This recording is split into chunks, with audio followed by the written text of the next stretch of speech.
Hi guys! Welcome back to my channel. I'm your Mars Pauline, and for today, samahan nyo akong maghanap ng bahay. Bibigyan ko kayo ng condominium.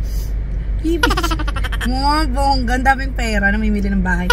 Hindi, kidding aside, we will be looking for a good condominium as an investment. Sabihin na naman ng mga ano dyan, mga basher dyan. Sa bagay, wala naman akong basher kasi hindi naman ako sikat. Pero ang video na ito, ang vlog na ito ay pupunta tayo sa SMDC Joy. So, it's located in SM Baliwag. It's beside SM Baliwag. And it's a property, it's a condominium. Nagpi-pre-sell na sila. And I'm interested with this kind of vlog kasi ang daming nagtatanong sa akin ng mga kaedad ko. Kasi pag ganito na yung edad mo, ang usapan ay properties. So, if you're ready for that kind of vlog, keep on watching. Paano kunwari may ginagawa ka, tapos tatawagin kita? Oo. Oo, ganyan. Hi! So, siya ang ating legal counsel sa ating pamimili. Huwag kang maingay! Siya ang ating legal counsel sa ating pamimili ng condominium kasi ako ganda lang. Siya, sa kanya yung talino. So, ready ka na bang mamili ng condominium? Ayan ka na naman, nakamute ka na naman. Yun nga lang, nakamute siya pag nagbablog ako, ganyan-ganyan lang siya. Pero okay na rin yun, at least, diba? Ang galing no, kaya pala madaming yung mayaman. Kasi kung meron akong 396,000, pwede kang bumili ng ako ng unit, tapos parerentahan ko. Akala ko kasi, kailangan kumare ma 50% ko siyang mabayaran yung total contract price bago ko makuha yung unit. Kasi ganun sa bahay at lupa. Hindi din. Sa atin kasi equity. Basta nabayaran mo yung equity, yung down payment. Plus, kumili na tayo. Talaga ba? Oo. So nga, kaya nga merong advisor. So, yun lang, no? Other than that, kung meron kayong ibang tanong, feel free to message me, comment down below para matanong ko yung aking legal advisor? Legal advisor. Kasi siya talaga yung pinapakausap ko kasi nga, PWD brain ako. So, medyo hindi ako magaling sa mathematics. So, mga masedalo, hindi ko alam. So, siya yung pinapakausap ko. So, kung interesado din kayong bumili katulad namin, it can be of help. Yeah. Sabay tayong mag-invest. So, but then again, inuulit ko hindi po ako agent. Hindi po ako agent. And this is for fun. Enjoy. Ang bongga naman natin, ang nahanap natin bonding, mamili ng condo. So,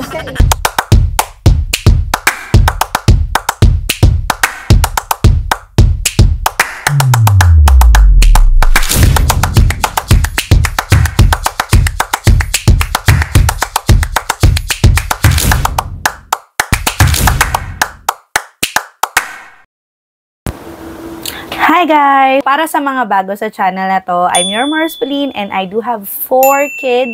So this channel is more on motherhood, parenting, travels, food, and everything in between. So kung ganon ang klaseng content na gusto ninyo, consider subscribing onto this channel. And syempre, hit that notification bell na rin para ma-update kayo kapag nag-upload ako. Hi guys! Welcome back to my channel. I'm your Mars Pauline and this is Mama Jo. And sabi ko nga sa intro, for today's vlog, mamimili tayo ng condominium. So, kasama natin si Mama Jo dahil siya ang aking, ito naman, napaka-formal. Siya ang aking legal advisor.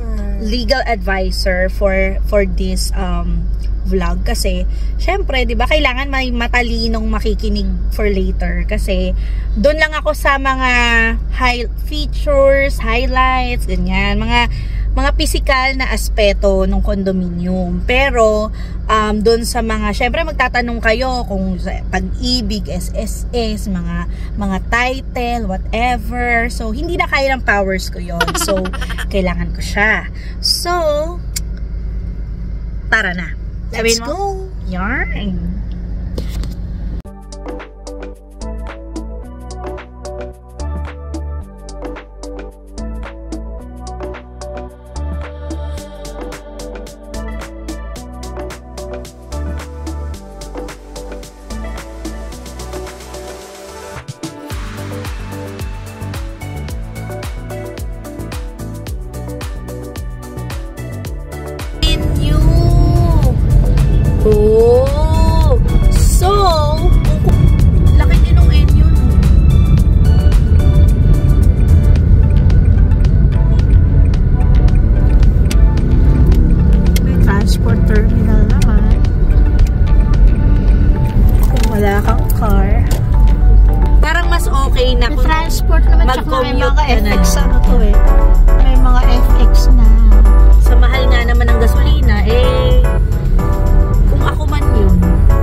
So, kumain muna kami para busog si Madam. Kasi, syempre, para may energy siya mamaya pag nag-vlog kami. Ganyan. Hindi pwedeng gutom. Baka hindi gumana ang utak. So, background lang. Para lang may credibility yung nanay ko. Kaya ko siya sinama kasi retired na siya. Then dati, yung trabaho niya dun sa bangko, but before siya mag-retire, he is paralegal officer. So, what is a paralegal officer? Siya yung nag-aayos ng mga titulo ng lupa, siya yung mga, pagka may mga cases na kailangan umattend sa court, siya yung nag-aayos with the lawyers, with the bank's lawyers. So, medyo maalam siya dun sa mga anything about titles, collaterals, lupa, ganyan, loans, ganyan. Perfect siya dun. As in, expertise niya talaga yun. So, yun yung rason kung bakit ko siya isinama today.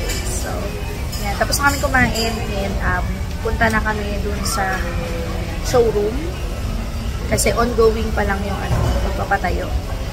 Pre-selling pa siya, which is good kasi ibig sabihin pinakamababa pa lang yung fees kasi nga pre-selling. So, let's go!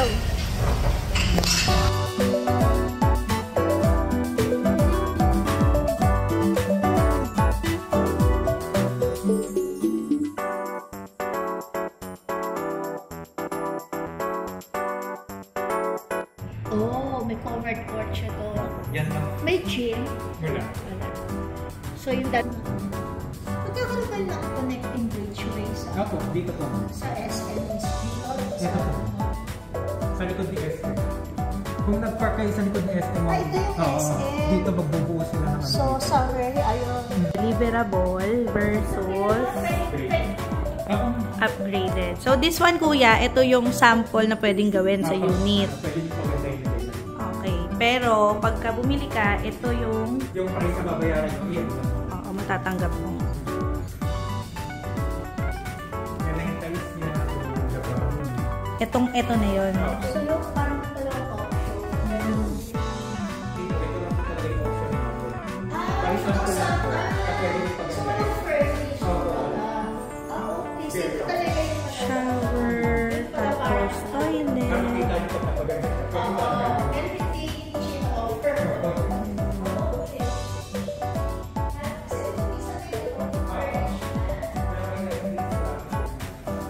Yung bite natin kasi medyo.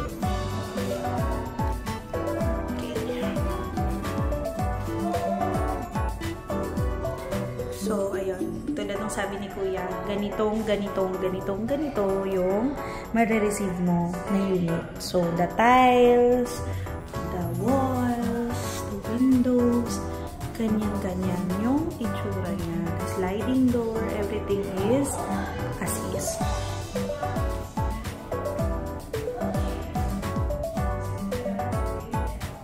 Ayan ang unit.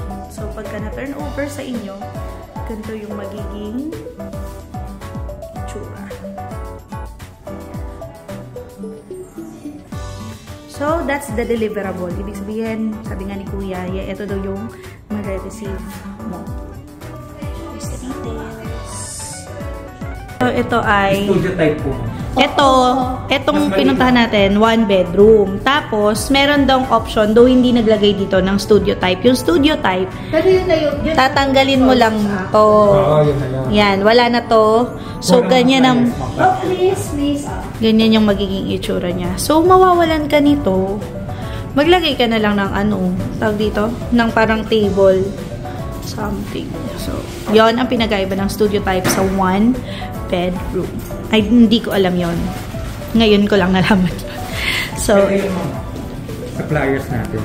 Ito yung studio type. Parang tinanggal lang to. oh, Yun. okay. Paba din siya. Ito, ma'am, dalhin nyo na rin. Sige. Thank you. So, ito naman yung sample. Upgraded, ibig sabihin na design na nila. Kumbaga, pwede mong gayahin na ganyan yung itsura ng bahay mo. May in-house finance. So, Pero pwede siya sa pag-ibig. yan, kinakausap na ni Madam. Yan ang work niya. So, this one, Ayan, pagpasok mo there, and then you can put your ref here. And then, oh my God, ang laki ng nagagawa ng mirror. Diba, nauntog pa si Pauline. Ang ganda kasi ang laki ng space. So, naglagay siya ng ceiling to floor na mirror. And then, sobrang liit lang nito, oh, pero ang ganda. And then, here. Ang galing din nung nag-decor nito. Biglang nagkasya lahat. Diba? Girl, ang ganda. See? Kanina, diba, nung tinitingnan natin, ang liit tong space. Pero nung naayusan, you can live here. This is a good house for a couple, and siguro kahit dalawa yung anak nyo, pwede. Yan. So, ito, in-upgrade nila. Ginawa nilang para yung gaze mo, yung tingin mo, diretso. So, masyadong harang. And that's the bed. And another mirror here para maluwag. Ang ganda! Nakakaloka. Sarap magpagawa ng house. So, diba? Bed, and then another mirror here para maluwag tignan.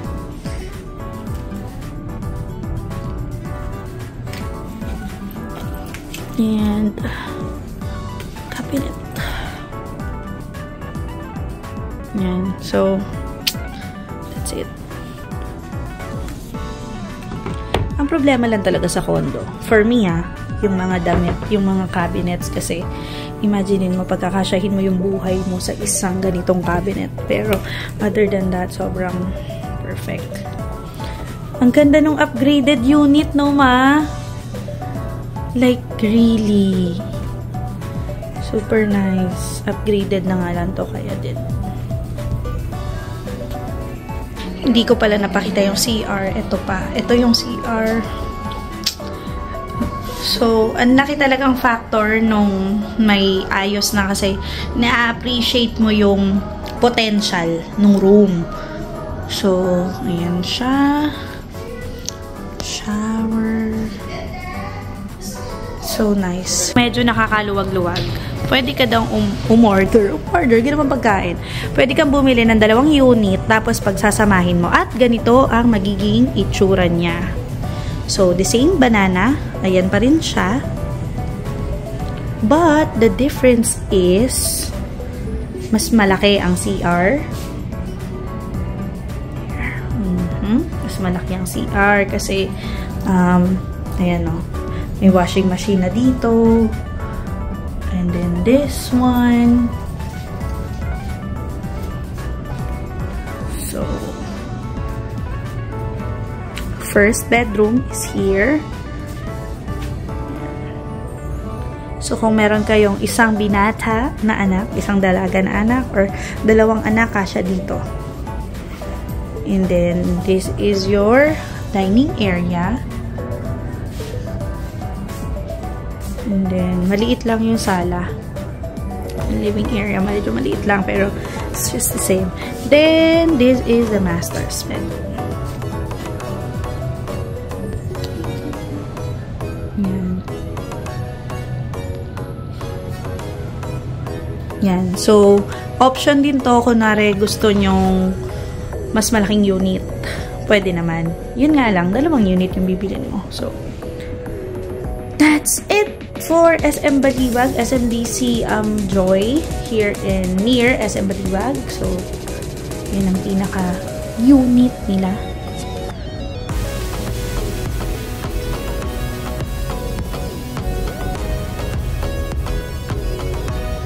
Tuwa naman yung legal advisor. May pa-notes. May pa-notes si Madam. So, tapos na kasi yung trabaho kong mag-eme-eme doon. So, it's time for her job naman. Mag-compute. Yung mga tanong nyo, andyan, mga naka-red. Yung sagot niya, yung naka-black. Tama? Oh, tapos tatawagan namin yung agent para masagot yung mga rent. Tama?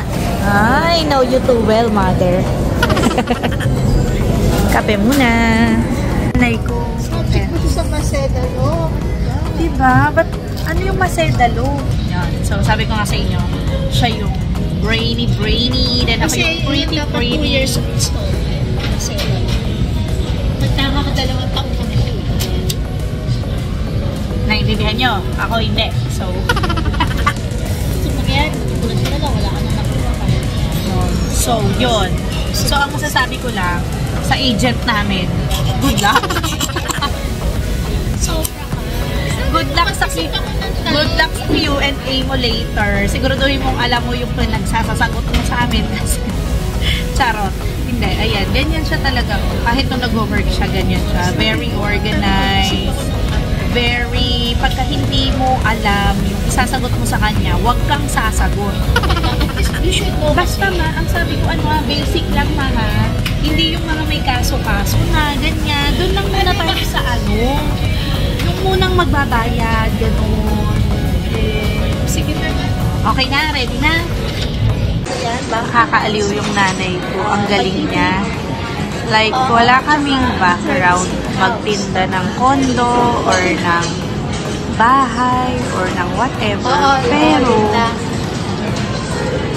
diba, siguro din dahil dun sa 25 years of experience niya sa bangko. Kaya, maning-mani sa kanya. Alam niya yung mga pinagtatanong niya and yung welfare talaga ng buyer, yung tinatanong niya. Alam mo, hindi yung commission or what. Ang tinatanong niya is kung magka-problema ba, may-refund ba yung pera or ilang percent, ganyan. Kasi what if may mangyari dun sa buyer? Amazing. Nakaka-amaze siya magtrabaho. Nakaka-inspire siya magtrabaho. So, in short, tatlo. And then, Bibili kayo ng kondo, sama niyo yung nanay ko. first choice. Sobrang lalim ng mga tanong ng nanay ko. Yung agent, napapaho. So, Diyos ko, kalmahan mo lang, mother. so ayun. Kung sa reservation, yun nga, diba, mag-reserve ka ng 25,000. Refundable naman siya, pero hindi lahat. Kunwari, last time daw, yung 20,000, ang 14,000 lang. So, may bawas na yun. Yung 20,000 So, hindi mo makukuha ng full. Oo. So, Regardless, kahit kailan ka mag-withdraw. Kumari, after 10 days, nag-withdraw ako. ngayon, at tapos ang max pa na processing ng refund time is around 2 months. Something like that. So anyway, So, in after short, nung magpabago-bago ng isip. Kung sure na, ganun. Oh. So yung after 36 months, diba, 11,000. So that's 396. After which, ipapasok na yan for financing. Now, there are 3 options. First is bank financing. So, ang sabi, uy, wag kang magulo, mother. Mother ng vlog ko. Sabi ko, hindi po vlog yan. Nakakaloka. Teka lang, so maghuhulog ka ng 11,000 for 36 months. So, that's 396 peso. 396,000. Pwede mong i-monthly, which is 11,000, pero pwede mo ring isang cash. isang bagsak lang. Bagsak or dalawang bagsak or So, in short, pagka nabayaran mo na yung 396,000, papasok ka na dun sa bank financing. yes, ng balance. Yung balance kasi niya, yung outstanding balance mo. niya, papasok na yan. Tatlo ang options mo for financing. Either first, bank financing, which is the most affordable. In terms of interest, pinakamababa ito. Bank financing. Number 2 is pag-ibig. Pag-ibig, ayan, lagi kayong nagtatanong sa akin kung pwede ba ang pag-ibig. So, yes, pwede ang pag-ibig after mong mabayaran yung 11,000 and 36 months or 396,000 spot cash. So, that's number 2. Then, number 3, In-house. in-house. So, Tas sila sa last- kanila, no, sila sila na yung mag-aayos. yung in-house meanings, yung sila, inside, internal, pero yun yung last option. Pag hindi ka lang na-approve sa bank, financing, or sa pag-ibig. Third option, the last option is in-house. Sa kanila ka magbabayad. Sila yung, kumbaga, sila yung mag-finance nung ano mo. Kaya lang, syempre, ano yan, the highest interest rate. Huwag din natin sila masyadong siraan. Anyways. So, ang expected turnover, kasi ang phase 1 is 2026 at ang phase 2 ay 2027. So, yung pagdating sa occupancy, syempre, upon full payment ng down payment, regardless of tenor, kasi kung spot ka siya or 11 or 36 months siya. Pero, pag may available unit na, natapos na talaga na. Pwede nang for turnover. Siyempre, galing no? Kaya pala madaming yung mayaman. Kasi kung meron akong 396,000, pwede kang bumili ng bibili ako ng unit, tapos parerentahan ko. Kasi kaya yung mayaman. So, pero anyway, diba, akala ko kasi kailangan kumare 50% ko siyang mabayaran yung total contract price bago ko makuha yung unit. Kasi ganun sa bahay at lupa. Hindi din. Sa atin kasi equity. Basta nabayaran mo yung equity, yung down payment. Plus, so meron na tayo. Talaga ba? Oo. So nga, kaya nga merong advisor. Oo, kaya nga nangyari na, di ba, nakapira na tayo, pinaprocess ko sa BPI. Ang galing nung, so kung meron kang 396,000, go, di ba? Sayang. Yun yung kaya nakakita ko sa'yo na investment lang talaga. And then, of course, it is subject to Maceda law. Ibig sabihin, yan na, ayan na si Maceda. Nakapagulog na po kayo. Siyempre, wala naman po may gustong mangyari noon. Pero halimbawa po, worst scenario, i-highlight natin to kasi kanina pa itong Maceda law na to eh. O sige, Maceda law. Kapag kayo po ay nakapaghulog na ng 2 taon ng dire-diretso, continuously 2 years, or 2 years and above, meron po kayong makukuha certain portion of refund nung naibayad mo. Pero pag less than 2 years, wala po kayong makukuha. Talaga? Yes.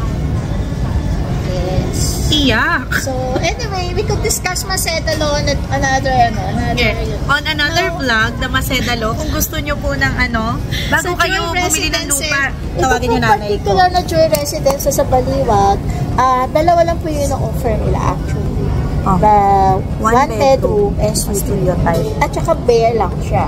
Yun lang mga nalagay. So, yung pinakita ko kanina, yung nakalagay na deliverables, ganun lang yung makikita. Yun lang po talaga. Do not expect po na yung napakaganda. Although, yung pwede nyo, for inspiration lang yun, na pwede nyo naman daw pong gayahin if you really want to get that particular look sa condo nyo. Pwede naman daw siyang gayahin. Pero yung makukuha o i-deliver, yung deliverable lang talaga is yung bare lang po talaga. Yung nasa vlog. Okay, next. Malapit na tayo madamos. So another, yun po pala, so naghuhulog na po tayo ng sa 36 months, ng 11,000 a month. May grace period po tayo na 2 days. So kung halimbawa, ang due date po ninyo ay April 2, so dapat nabayaran mo siya na April 5.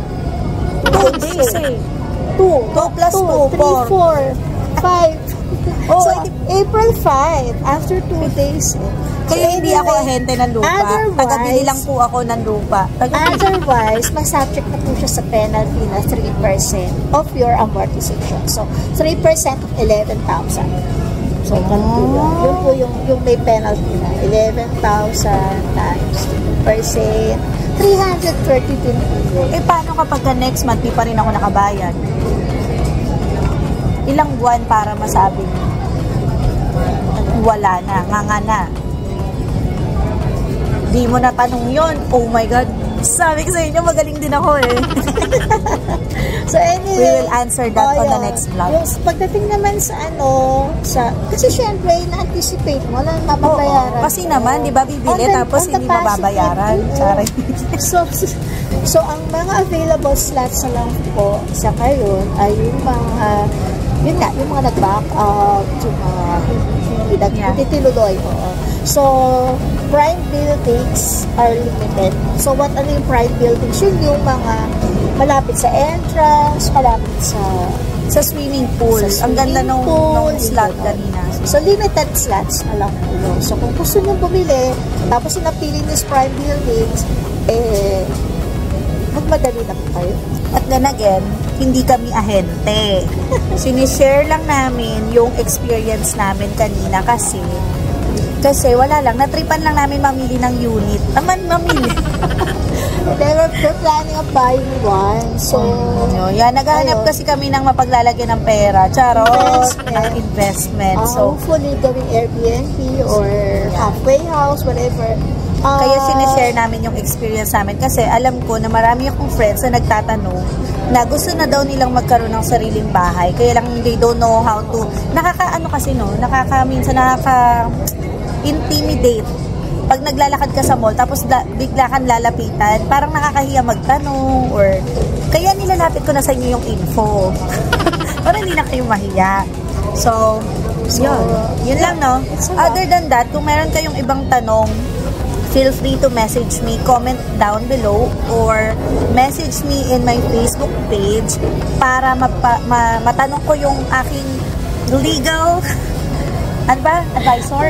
Legal advisor. Kasi siya talaga yung pinapakausap ko kasi nga, PWD brain ako. So, medyo hindi ako magaling sa mathematics. So, mga masedalo, hindi ko alam. So, siya yung pinapakausap ko. So, kung interesado din kayong bumili katulad namin, it can be okay. Yeah. Sabay tayong mag-invest. So, but then again, inuulit ko hindi po ako agent. And this is for fun. So, naghahanap kasi kami ng bonding ni mother dahil siya ay retired na. So, enjoying the very, first few, 1 month na rin pala. More bonding, so, more fun. Enjoying, ayan. Ang bongga naman natin, ang nahanap natin bonding, mamili ng condo. So, yeah. So, that's it for today. Thank you so much. Nag-iisip na magiging business. So, yun. Pag-invest. So, that's it for today. Thank you so much for watching. Sabihin mo, please don't forget to like, share, comment, and subscribe down below. Bye! Sa kanya, hindi po vlog yun. Ayaw kasi niya ng camera exposure. Eh wala, mambubudol. Madaling mabudol. So, hello.